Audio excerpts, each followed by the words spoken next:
بسم الله الرحمن الرحیم د بدلون یوټیوب چینل ته ښه راغلاست. هر کال د جون میاشتې دوهمه شنبې د لاسي صنایعو د نړیوالې ورځې په نامه نومول شوې ده او هر کال دغه ورځ په نړیواله کچه د سازمانونو لخوا او په هیوادونو کې د صنعت ریاستونو وزارتونو لخوا لمانځل کیږي. همدې باندې ته په لیدو نن به په دې باندې خبرې وکړو چې په اقتصاد کې د لاسي صنایعو اهمیت څه ده. په پیل کې راځئ لاسي صنایع وپېژنو. هر هغه محصولات چې په لاس سره یا په ډېرو ساده ماشینونو سره منځته راځي چې د یوې سیمې د کلتور او د فرهنګ نمایندګي وکړي، دغه ته لاسي صنایع وایي. د لاسي صنایعو کې دوه ځانګړنې ډېر مهم دي. لومړی دا چې لاسي صنایع باید د یو کلتور یا د یو فرهنګ یا د یو سبک استازیتوب وکړي. دوهم په لاسي صنایع کې دا د یادولو وړ ده چې لاسي صنایع باید له لاس څخه او یا هم له ډېرو ساده وسایلو څخه پکې استفاده وشي. د لاسي صنایعو محصولات د عمومي محصولات سره دغه ماشینري محصولات چې دي دې سره توپیر لري. هغه په څو ټکو کې سره توپیر لري. لومړی دا چې د عمومي محصولات یا د ماشینري محصولات چې په انګلیسي کې ورته ماس پروډکشن وایي، د دغه محصولاتو پروسه چې د میکانیزمه ده، منظمه ده، یو فعالیت چې د هغه په اجزاو باندې ویشل شوی ده. هر څوک هلته د یو جز فعالیت مخته وړي. مګر لاسي صنایعو پروسه چې دا او تولید چې دا بیا په اجزاو نه ده ویشل شوی، دا ډېر ساده دي او یو نفر ټول پروسه سرته رسوي او یو تولید ترسره کوي. همدا څو توپیرونه دي چې لاسي صنایع د عمومي صنایع څخه بدلوي. بل دا تمایلات دي. په صنعتي تولیداتو کې یا د لاسي صنایع په صنایعو کې کلتوري فرهنګي تمایلات دي. یعنی په لومړی کې په ریښو کې که چېرته د لاسي صنایعو د تولید د پیل انګیزه وګورو، هلته به د کلتوري انګیزه وي. لکه مثال یو څوک به د لپاره لاسي صنایع ته مخه کوي چې مثال دا زموږ د فرهنګي میراث ده. مګر په تولیدي عمومي تولیداتو کې یا ماس پروډکشن انګیزه چې دغه صنعتي ده او د تولید ترلاسه کول دي او د تقاضاو ورباندې اشباه کول دي. د لاسي صنایعو ډولونه ډېر دي. لکه مثال ټوکر چې نساجي ورته وایو، سرامیک دي، د لرګیو کار ده، فلزي کارونه دي او د څرمن څخه کوم تولیدات ترسره کېږي، دا ټول په لاسي صنایعو کې راځي. اوس دا چې راځو دې ته چې لاسي صنایع په رښتیا سره هم په نړیوال اقتصاد کې یا اوس حقیقتا د هیوادونو په اقتصاد کې تاثیر لري یا حکم ونډه لري. بلې و په 2022 کال کې د څېړنې په اساس چې ارقام راټول شوي وو، 680 میلیونه د لاسي صنایعو د مارکیټ سطحه ده، کچه ده د 680 میلیون ډالرو پورې. په 2023 کال کې 9.2% سره داسې اټکل وشو چې 2013 کال پورې به د دې اندازه 1.2 ټریلیون ډالر ته ورسیږي. دا د لاسي صنایعو په تولید کې او د دې راج چې ورځ تر بلې پرمختګ کړی دی او بېساره پرمختګ ده، یو ډېره او جدي وده ده. د لاسي صنایعو لوی صادروونکي هیوادونه چې دي هغه هند ده، چین ده، مکسیکو، ویتنام، تایلند، انډونیزیا ده. دوی په لویه پیمانه د دنیا لاسي صنایع تولیدوي. په بل څنګ کې د لاسي صنایع زیات واردونکي هیوادونه چې دوی ورته تقاضا کوي هغه شمالي امریکا ده او ټول اروپایي هیوادونه دي چې دوی لاسي صنایع ډېر خوښوي او د دنیا په ټولو کونجونو کې لاسي صنایع ته خپل تقاضا کوي. لاسي صنایع شرط دی چې یو کلتوري او هنري ارزښت لري او د منطقې د میراث ساتلو لپاره، د منطقې د تاریخ ساتلو لپاره یو برخه دا ده چې د هغې منطقې هغه کوم هنرونه چې دي، کوم سبکونه باندې چې دي پخوا وخت کې هغه باندې ژوند کولو، هغه د لاسي صنایعو پر مټ باندې بل نسل ته انتقالېږي. دا یو ډېر ښکاره او جوته ارزښت ده. مګر د دې تر څنګ لاسي صنایع په اقتصاد کې هم ډېر مهم رول لوبوي. لکه دغه جملې څخه وزګارتیا ورسره له منځه ځي. د لاسي صنایعو په ترویج سره تر زیات اندازه وزګارتیا ورسره منځ ځي. بل هغه سیمې کې چې کوم مهارتونه مروج وو هغه مهارتونه ساتل کېږي او یو بل نسل هم ماهره تربیه کېږي او روزل کېږي. بل ورسره اسعاري ګټې هم رامنځته کېږي د لاسي صنایعو په وارداتو سره او صادراتو سره اسعاري ګټې هیوادونو لپاره رامنځته کېږي. لاسي صنایع یو غټ بحث ده چې موږ دا وڅېړو چې د پرمختګ په کوم اړخ باندې تاثیر لري، خاصا بیا په اقتصاد کې هم غټ بحث ده د لاسي صنایعو اهمیت. دغه بحث ته محدودې ټاکو وایو چې لاسي صنایع په درې څلورو اړخونو کې سره لکه مثال د وزګارتیا د بیکارۍ له منځه وړل، د روزګار رامنځته کول، د لاسي صنایعو اسعاري ګټې دي او د دودیزو مهارتونو ساتل دي او یوه دوامداره پرمختیا ته لار هوارول دي. راځئ بحث پیل کوو. اول کې لاسي صنایع چې دي ومویل د روزګار خلکو ته پیدا کوي او بیکاري له منځه وړي. لکه څنګه هر چېرته چې د لاسي صنایعو صنعت موجود وي هلته خامخا استخدام به موجود وي په زیات. په دې خاطر لپاره اول هر چېرته چې لاسي صنایع دود وي هلته عاید لرونکي فعالیتونه په دې معنا چې دود دي. هر چېرته چې خلک لاسي صنایع باندې کار کوي یو تولیدات کوي د جنس محصول تولید کوي دا په دې معنا چې هلته عاید لرونکي اقتصادي فعالیتونه مروج دي او زیات دي. عاید لرونکي فعالیتونه خپل په دې معنا چې خلک یو اندازه عاید لري او د خپل مصارف د پوره کولو لپاره یو بودیجه لري. نو د یو خلک هلته د عاید څښتن شول او وزګارتیا هلته ورته له منځه وړله. بل فقر هلته کمی. هر کله چې په یو سیمه کې خلک د عاید څښتن وو او د لاسي صنایعو څخه د عاید ترلاسه کوو طبعا هلته خلک فقر عاید لري او فقر اتومات ډول له منځه ځي. کله چې فقر له منځه ځي د لاسي صنایعو پر مټ سره اوس دلته خلک په لوړ معیار سره ژوند کوي. لکه مثال کورنۍ سیستمونه یې رغېږي، صحت ته تعلیم ته توجه کوي او تر ټولو لوی لامل به دی چې د لاسي صنایعو پر مټ عاید ترلاسه کړی او دغه عاید د دوی د ژوند معیار لوړ کړی دی. ګورئ دا حقیقتا په نړۍ کې شتون لري ځکه د نړۍ په نړۍ کې 300 میلیونه خلک مستقیم او غیر مستقیم ډول د لاسي صنایعو له درک څخه روزي پیدا کوي او دوی ته 300 میلیون خلکو ته کار پیدا کړي. په پرمختیایي هیوادونو کې د روزګار 10% هغه لاسي صنایع تشکیلوي. یوازې په هند کې 9 میلیونه خلک د لاسي صنایعو ځان ته په کار اچول دي. په امریکا کې 2 میلیونه خلک لاسي صنایع په کار اچولي، په افریقا کې 15 میلیونه خلک لاسي صنایع په کار اچولي، همداسې په سویل ختیځ هیوادونو کې لکه فلیپین شو، مالیزیا او اندونیزیا دا هیوادونو کې تر 15 میلیونه پورې خلک لاسي صنایع په کار اچول. دا یو لوی اندازه ده چې د نورو سکتورونو ترڅنګ لاسي صنایع هم کولی شي یو د توجه وړ اشتغال رامنځته کړي. ګوره په عمل کې وګورو، په عمل کې هند یو داسې مثال ده چې د لاسي صنایعو په برخه کې موږ ورکولی شو. اول په 2023 کال کې کومه څېړنه وشوه چې لاسي صنایع د هند 4.8 بیلیونه اندازه پورې ورسېده. دغه اندازه په 2018 کال کې 4.7 بیلیونه وه. اوس دا چې 4.8 بیلیونه او 4.7 بیلیونه دا موږ ته بساره وده کوي او د لاسي په هند کې د لاسي صنایعو د ودې استازیتوب کوي او په کلنی ډول تقریبا 80 سلنه د هند لاسي صنایعو وده کړې وه.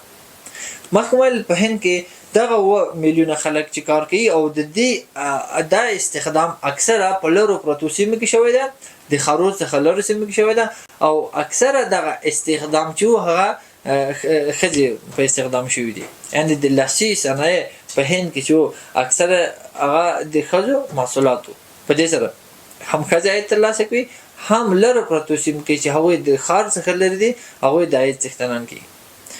په هند کې 1 میلیون صادرات 1500 دندې پیدا کوي. دا یو داسې سکتور ده چې یعنې ډېر کم نور سکتورونه به را پیدا شي چې د 1 میلیون په اندازه صادرات سره یا 1 میلیون هلته د پورته کېدو سره 1500 دندې پیدا کړي. دا د لاسي صنایعو یو بل جادو ده چې حقیقتا په نړۍ کې شتون لري. لاسي صنایعو د هند فرهنګي میراث په ساتلو کې هم مرسته کړې ده. د هند پخواني سبکونه چې دي هغه ساتل دي. د هند هغه پخواني محصولات چې هغه که په هره برخه کې وو، که مثلا په کرنه برخه کې وو، که د لاس هنرونو او د ګوتو هنرونو او د ګوتو تولیداتو، هغه ټول ساتل دي او دغه نوي نسل ته د اوس هم په میراث پاتې دي او نوی نسل هم د هغوی مهارتونو څخه په استفادې په سیمه او په نړۍ کې رقابت کوي او اکثر اروپایي امریکایي هېوادونو ته د دوی د لاسي صنایع محصولات ځي. د لاسي صنایع په وړاندې طبعا هم ننګونې شتون لري او هم فرصتونه شتون لري. افغانستان هم له دې شرایطو څخه مستثنا نه ده. په افغانستان کې هم لاسي صنایعو په وړاندې فرصتونه شتون لري او د لاسي صنایعو په وړاندې خنډونه هم شتون لري. لومړی مارکیټ ته نه لاسرسی. د لاسي صنایعو صنعتکاران چې په لرو پرتو سیمو کې اوسېږي مارکیټ ته لاسرسی نه لري او د خپلو محصولاتو د پلورلو لپاره یو مارکیټ نشته، یو ځای نشته چې هلته محصولات ورباندې خرڅ کړل شي. همدا یو دلیل ده چې په افغانستان کې خلک لاسي صنایعو ته ډېر توجه نه کوي او کوشش کوي چې ښار ته راسي او موډرن کارونه شروع کړي. که چېرته د لاسي صنایعو د محصولاتو لپاره یو بازار رامنځته شي او د دوی سره د محصولاتو په پلورلو کې مرسته وکړل شي، لاسي صنایع په افغانستان کې هم وده کوي. د مارکیټ ته د نه لاسرسي څخه وروسته بله د تمویل برخه ده. لاسي صنایع په افغانستان کې تمویلي منابعو ته لاسرسی نه لري. که چېرته لاسي صنایع په دې برخه کې تمویل شي، یعنې هغوی که چېرته وغواړي خپل یا فعالیت شروع کړي د لومړي ځل لپاره مالي منابع ورته شنول یا هم د خپل فعالیت د پروموشن لپاره یو اندازه تمویلي منابع ته ضرورت ولري، که چېرته دا اعتبار او دا تمویلي منابع دې ته مهیا شي، دا به یو لوی مشکل د لاسي صنایعو په وړاندې حل شوی وي. بل لاسي صنایع چې بل مشکل سره مخامخ دي هغه د صنعتي محصولات سره دوی سیالي ده. ځکه کله چې یو لومړي ځل لپاره یو شی د لاس د صنعې په نامه مارکیټ ته راوځي، وروسته صنعتکاران او کوشش کوي او د ماشینري صنعتکاران دا کوشش کوي چې هغه ماشین سره تولید کړي. دا پخپله د لاسي صنایعو په وړاندې او د صنعتي محصولاتو ماشیني محصولاتو ترمنځ یو ډول سیالي ده. دا هم باید مدیریت شي او یو ترمنځ یو تعادل وساتلی شي. ټکنالوژیکي ننګونې لاسي صنایعو ته نوې ټکنالوژي نه راځي. دا نه وایم چې لاسي صنایع مثال باید ټول ماشینري ته واوړي، نه، مګر ډیزاین او خلاقیت باید په هر څه کې موجود وي. حتی که هغه لاسي صنایع هم وي، په لاسي صنایعو کې ډیزاین او خلاقیت هم ډېر مهم دی. فرصتونه هم لرو. د لاسي صنایعو د پرمختګ لپاره فرصتونه ډېر موجود دي. اول، لاسي صنایعو ته هر وخت تقاضا موجود دی. لاسي صنایعو لپاره هم مصرفي تقاضا موجوده ده چې مثال یو څوک یو جنس خوښوي د لپاره چې مصرف یې کړي. لکه مثال د کندهار خامک لپاره هر څوک د مصرف تقاضا لري چې هغه غواړي مصرف کړي. بل د ساتلو تقاضا هم لري. د دې لپاره چې مثال یو انتیک جنسي هغه خلک اخلي د لپاره چې وی ساتي ځان لپاره، د لپاره چې لاسي صنایع ده، مثال د یو فرهنګ یا د یو هنر یا د یو سبک نمایندګي کوي، خلک دا له ځان سره ساتي. دوهم، د لاسي صنایع لپاره یو بل ځای دا ده چې اوس په انلاین ډول یو داسې قوي پلیټفورمونه موجود دي چې د بدخشان خلک کولی شي خپل د لاس هنر د اروپا ټولو هېوادونو ته وښيي.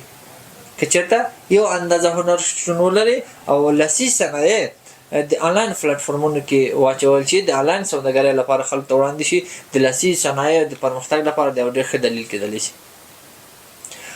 فرهنګي میراث لاسي صنایع د دې لپاره چې خلک هغه د خپل فرهنګ یوه برخه بولي، هم یو فرصت ده چې دې څخه استفاده وشي او دې ته کار وشي چې دغه فرهنګ نور هم بډای شي او نور هم وساتلی شي.